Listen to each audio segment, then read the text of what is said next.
Halo semuanya, perkenalkan nama saya Zuzan Rendilia Jovinaton dengan NIM 71241188. Di sini saya akan menjelaskan tentang sejarah awal masuknya kekristenan di Sulawesi, khususnya Sulawesi Utara sebagai tugas akhir sejarah Gereja Indonesia B. Kekristenan awal masuk di Sulawesi Utara melewati satu misi dari Portugis sekitar abad ke-16. Tetapi pada saat itu, suatu perkembangan yang bermakna terrealisasi di abad ke-19 melalui pelayanan dari Zending Belanda, yakni NZG. Pada saat itu, seorang misionaris bernama Johannes Cowers yang begitu mempunyai peran penting dalam penyebaran Injil, pendidikan, dan terjemahan Alkitab menjadi bahasa lokal. Kekristenan masuk di Sulawesi Utara. Kekristenan mulai diperkenalkan di Minahasa pada 12 Juni 1831 oleh dua misionaris berasal dari Jerman, yaitu Johann Riedel dan Johann Schouwert. Keduanya ini dikirim oleh Zending Belanda, di mana Zending itu menjadi lembaga pekabaran Injil. Tugas utama dari mereka berdua adalah memberitakan Injil kepada masyarakat saat itu.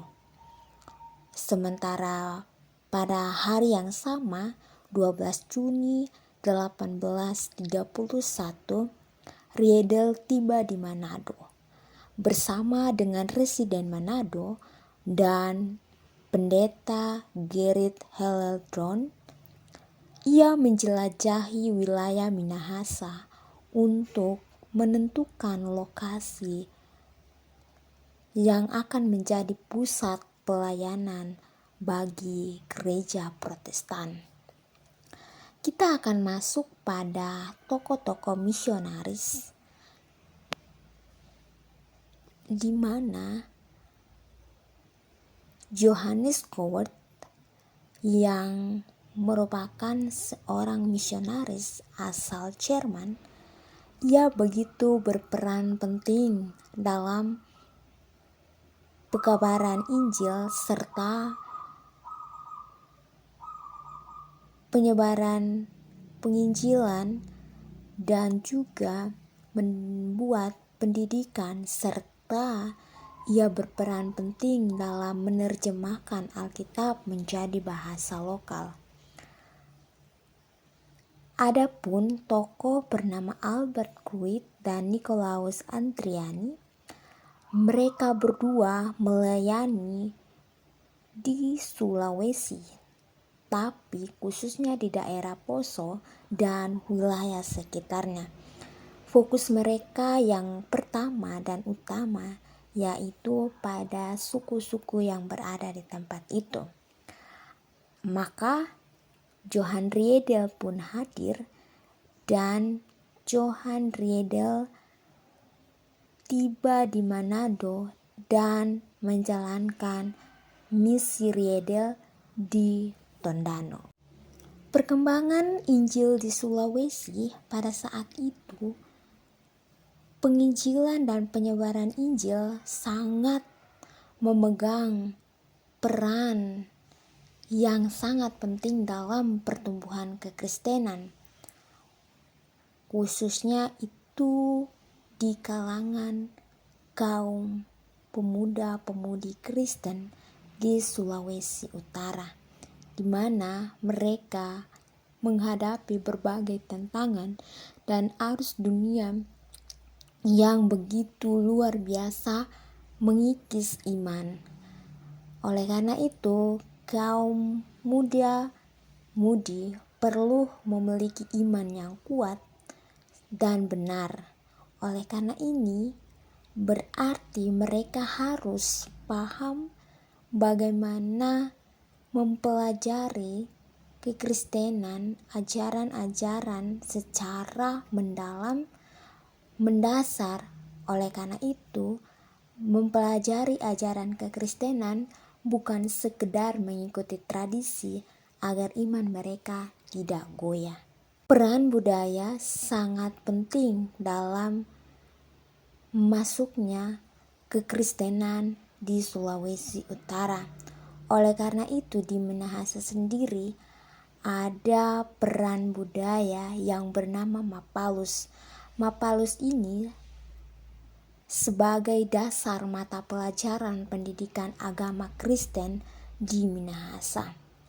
Mapalus adalah merupakan sebuah kata yang sangat memiliki makna, yakni kebersamaan, dan dimaksudkan tidak hanya untuk meningkatkan kesejahteraan anggotanya, namun juga untuk menjaga jati diri. Masyarakat Minahasa telah lama dikenal sebagai masyarakat dengan tingkat kebersamaan atau solidaritas serta kepedulian yang begitu tinggi terhadap satu sama lain.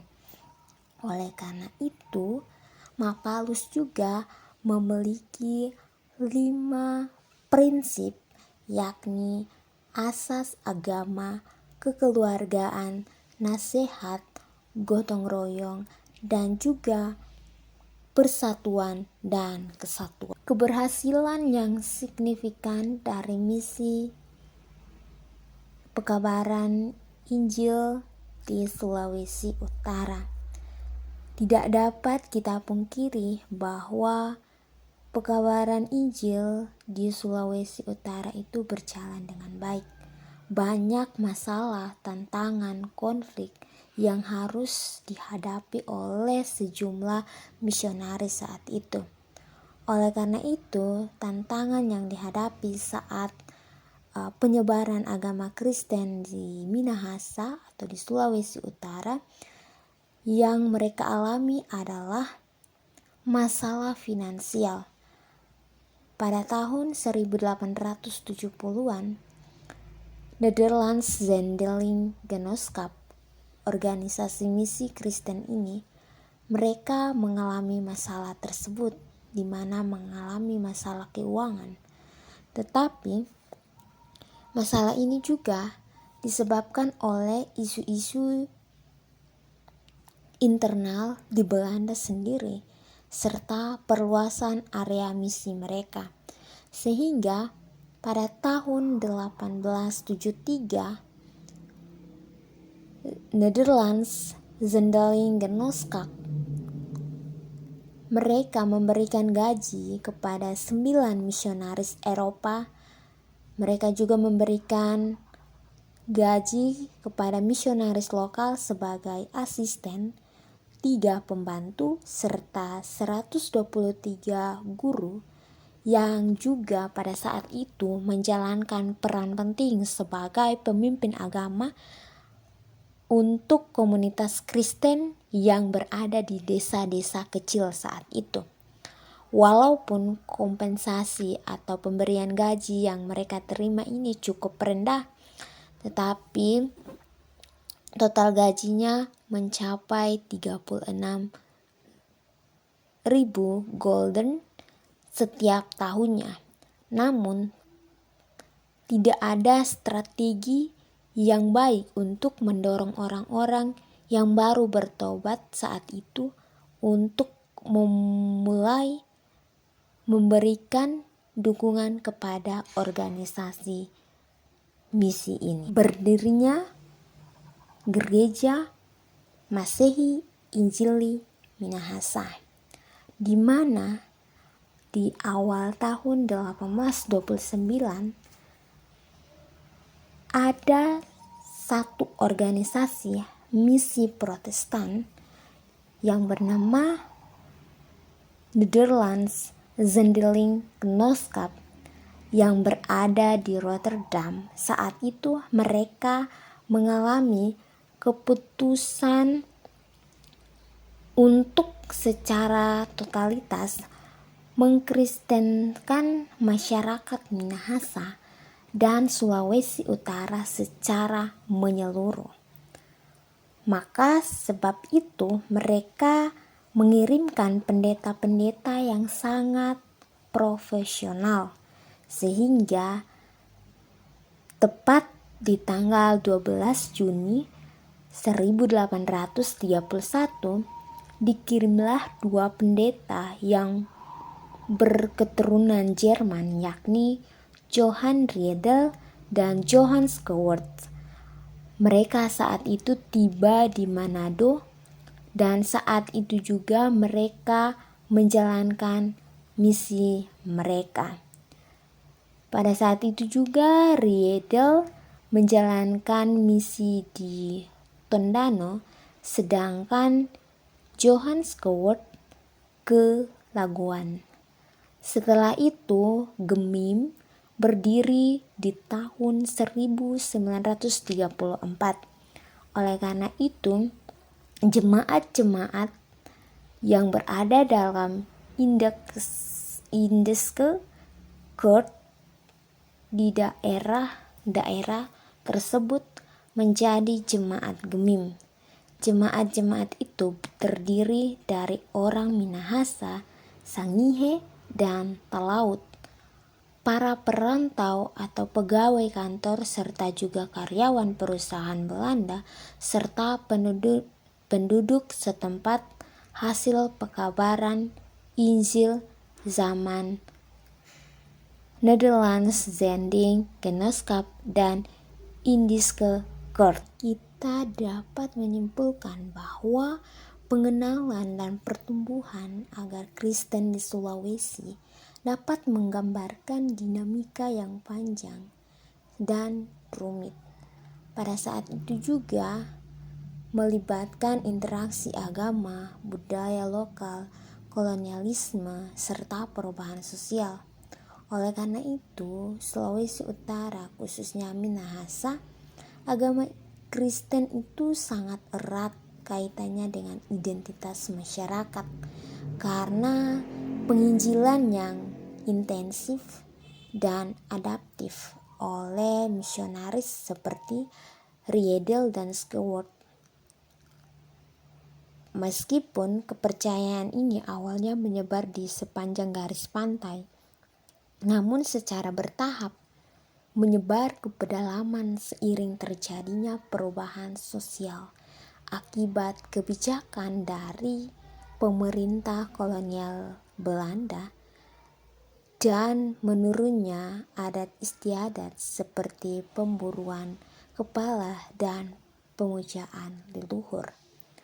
Oleh karena itu, proses ini didukung oleh pendekatan yang berfokus pada penerimaan sepenuh hati dan komitmen sejati terhadap ajaran Injil dan sekedar praktik keagamaan formal belaka. Sekian dari presentasi kreatif saya yang sangat singkat ini. Kiranya ini menjadi wawasan bagi kita semua mengenai masuknya kekristenan di Sulawesi Utara. Terima kasih.